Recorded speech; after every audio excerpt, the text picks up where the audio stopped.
ఉచిత IVF IUI consultation, ఉచిత ultrasound scan. 49 అంటే సంతానం, 49 అంటే సంతోషం. మా హుజరాబాద్ నియోజకవర్గంలో దళిత బంధు అనే పథకం సాచ్యురేషన్ మోడ్లో దాదాపు 18,021 మందికి హుజరాబాద్ నియోజకవర్గంలో ఇవ్వడం జరిగింది. దీన్ని దాదాపు గ్రౌండింగ్ కూడా అయిపోయినాయి. కానీ రెండో విడత దళిత బంధు అనేది ఆపుతా ఉన్నారు అధ్యక్ష. ఇది దాదాపు 2,800 మందికి అధ్యక్ష హుజరాబాద్ నియోజకవర్గంలో రెండో విడత దళిత బంధుని ఆపుతా ఉన్నారు. కాబట్టి దయచేసి దాన్ని వెంటనే విడుదల చేయాలని కూడా కోరుతా ఉన్నాను అధ్యక్ష.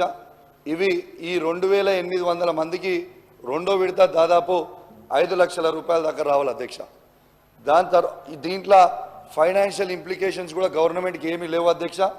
ఈ డబ్బు ఆల్రెడీ ఆ బెనిఫిషరీ అకౌంట్లో ఆల్రెడీ డిపాజిట్ అయి ఉంది అధ్యక్ష. కేవలం దాన్ని రిలీజ్ చేస్తే అయిపోతుంది అధ్యక్ష. దాంతోపాటు దాదాపు 50,000 నుంచి ₹1,00,000 వరకు దాదాపు ఒక 3,000 మంది వరకు రావాల్సింది ఉంది అధ్యక్ష. దయచేసి వాళ్ళందరిది కూడా వెంటనే విడుదల చేయాలని దయచేసి రిక్వెస్ట్ చేస్తూ ఉన్నాను అధ్యక్ష. ఎందుకంటే నిన్నగాక మొన్న ఈ రెండో విడత రాదేమో అని ఒక ఆందోళనతోని ఒక పేద దళితుడు శ్రీనివాస్ అని అమలా అని ఇద్దరు ఆత్మహత్య ప్రయత్నం చేశారు అధ్యక్ష.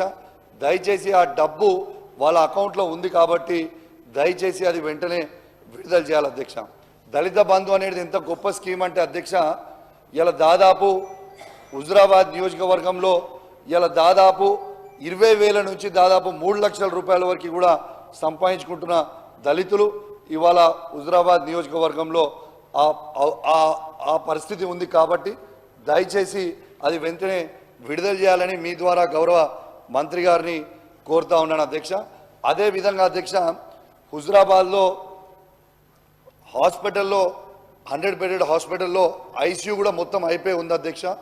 దయచేసి దాన్ని కూడా వెంటనే ఓపెన్ చేపిస్తే సరిపోతుంది అధ్యక్ష. దీంట్లో ఫైనాన్షియల్ ఇంప్లికేషన్స్ కూడా ఏమీ లేవు, ఓపెన్ చేస్తే అయిపోతుంది అధ్యక్ష.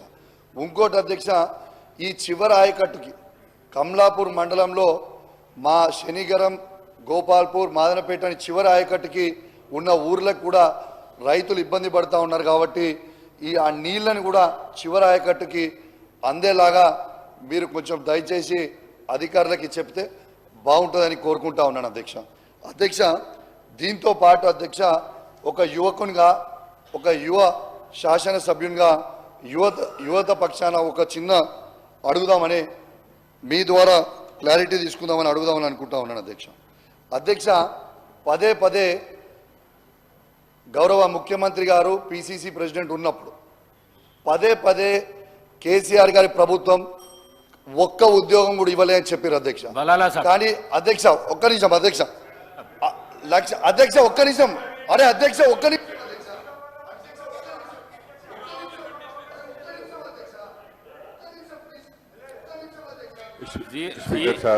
బలాలా సాబ్ 1 మినిట్ బలాలా సాబ్. 0 అవర్ల కాన్స్టిట్యున్సీకి సంబంధించిన సమస్య చెప్పండి. ప్రసంగాల కోసం 0 అవర్ కాదు ఇది. మాట్లాడు అధ్యక్ష. 1 మినిట్ ప్రతిదానికి లేవకండి మీరు దయచేసి. అధ్యక్ష, గౌరవ ఆ రోజు తెలంగాణ తొలి ముఖ్యమంత్రి అయిన కేసీఆర్ గారు 1,60,083 ఉద్యోగాలు ఇచ్చింది కూడా యావత్ తెలంగాణ ప్రజలకి, తెలంగాణ యువతకు కూడా ఈ అసెంబ్లీ ద్వారా తెలియజేస్తా ఉన్నాను. మీరు పదే పదే ఉన్నప్పుడు మీరు జీతాలు వేస్తున్నాం ఫస్ట్ క్లాస్, సెకండ్, థర్డ్ అని చెప్తా ఉన్నారు అధ్యక్ష. మరి 1,60,083 మందికి మీరు జీతాలు వేస్తున్నారంటే ఈ ఉద్యోగాలు కేసీఆర్ ఇచ్చినట్టే కదా అధ్యక్ష. నిన్న కూడా మీరు ఇచ్చిన 15,750 ఉద్యోగాలు, ఆ ఉద్యోగాలు తెలంగాణ తొలి ముఖ్యమంత్రి అయిన కేసీఆర్ గారు ఇచ్చింది. మీరు పత్రాలు ఇచ్చినందుకు కూడా మా ప్రత్యేకంగా ధన్యవాదాలు అధ్యక్ష. కానీ అది అధ్యక్ష ఒక్క నిమిషం అధ్యక్ష, కానీ అధ్యక్ష దీంతో పాటు అధ్యక్ష మా 2,32,308 ఉద్యోగాలు కాకుండా అదనపు 2 లక్షల ఉద్యోగాల జాబ్ క్యాలెండర్ మీరు విడుదల చేయాలి. ఇలా కేసీఆర్ గారు ఇచ్చిన ఉద్యోగాలు మేము ఇస్తున్నమాట మీరు క్రియేట్ చేసి ఇవ్వడం కూడా కరెక్ట్ కాదు. మీరు దయచేసి అదనపు 2 లక్షల ఉద్యోగాలు